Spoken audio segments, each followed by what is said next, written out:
friends. At the end of this video, we're going to have a little extra bonus footage from whenever we were down at Tennessee.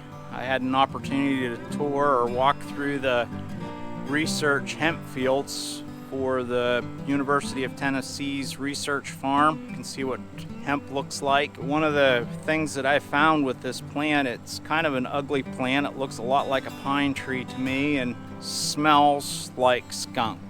Maybe a better terminology, it smells like what you would think wet skunk would smell like. Enjoy the video. We're gonna collect some purple cone flowers and get them in our seed dryer to dry. Say hello. Hi. Hi. I'm just collecting some of these. Oh boy. I got more to collect. We're at the neighbor's house collecting or doing our yearly seed collection. We collect many different types of plants. We collect Indian grass, switchgrass, big blue stem, and today we are collecting purple coneflower. You can see all those little seeds in there. And we'll take this seed back and put it in a seed dryer that I had built, and I'll also show you that. Well, we made it back from collecting our purple coneflower seed. We did pretty well. Probably close to 3 full buckets of purple coneflower seed.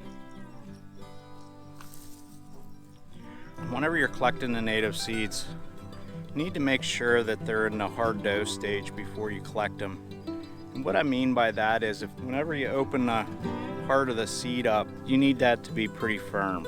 You don't want it to be what they call in the soft dough stage, where it's milky or doughy. And here's purple coneflower. This here seed head's pretty wet. Here's a pretty dry one here. That little seed right there is what we're after. Quite a few in here.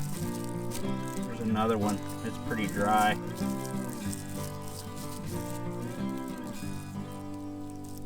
That little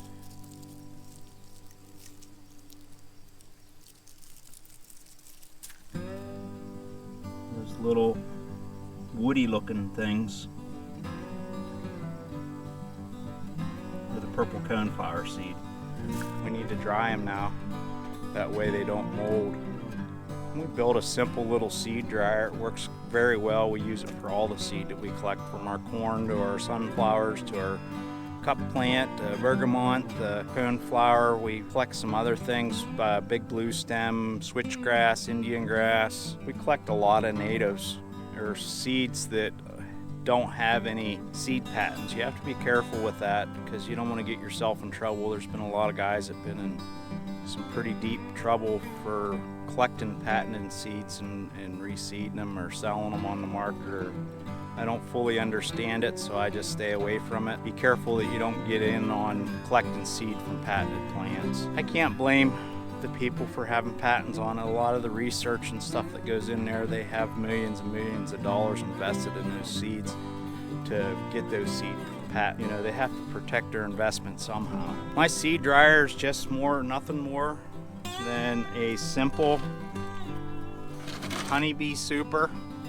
This is a 10 frame deep super. It's, I believe, 6.5 inches deep, 18 inches approximately. I don't know the exact dimensions. And then this here's the bottom. This here's the bottom with the fan units in it. Plug it in here in a minute so you can see those run.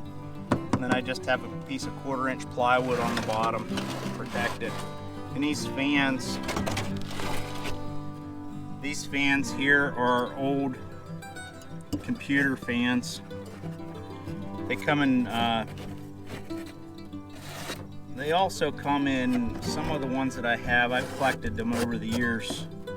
I used to work on oxygen concentrators, and this here was the cooling unit for it. You can get these on Amazon or eBay for about $4 a piece. They're not expensive. They're 110 voltage. But there's the bottom unit of my seed dryer.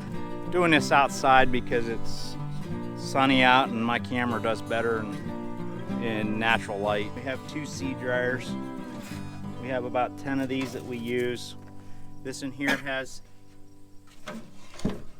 1/8" mesh, and we have some with screen door screen in it, and we also have several with 1/4" screen or 1/4" hardware cloth, they call it.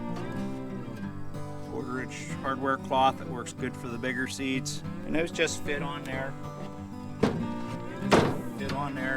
They stack on top of each other, and what we'll do is we just dump them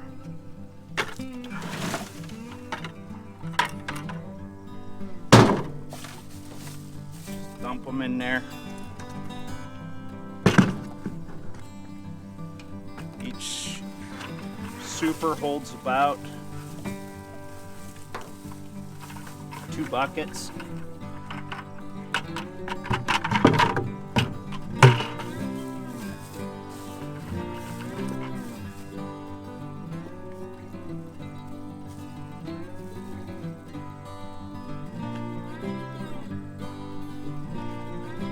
And we'll stack our next one on top.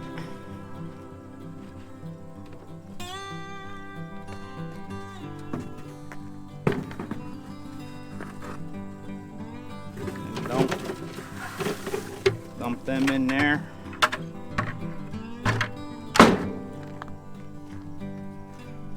And then our last bucket.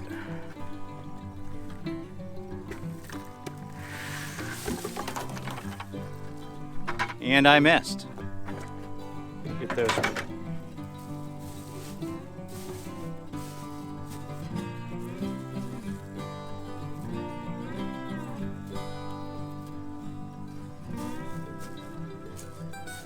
We did pretty good collecting the coneflower. It's the most coneflower we've been able to get at one time.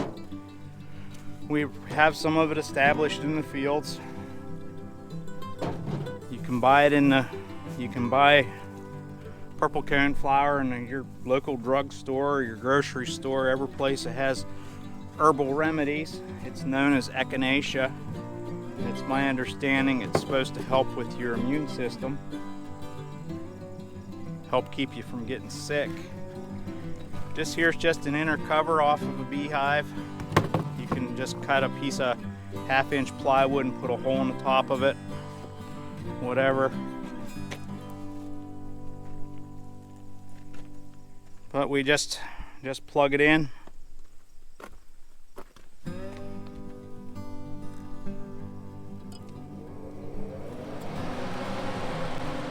Fans. And there's a pretty fair amount of air that comes out the top. Let's see if I can get. Let me see if I can get some dust so you can see.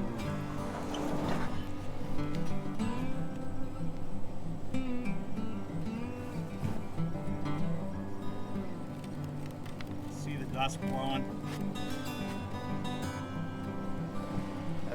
That's how much air that it moves, and quite a bit of air. Keeps the air moving across. That keeps those seed heads from getting moldy and ruining the seeds. We'll set that inside the barn here. Dry those seeds for approximately a week, week and a half, maybe 2 weeks, somewhere around there. Depends on the humidity throughout the day. That's how we collect and dry our seed. And whenever it comes time to thrash those seeds out and get them ready to be planted, we will put them, I'll do a video on that for you. Okay friends, another great video for you. Please subscribe, like, comment, hit the notification bell. So long, see you later. Have a good one. Hopefully this was useful to you.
Bye.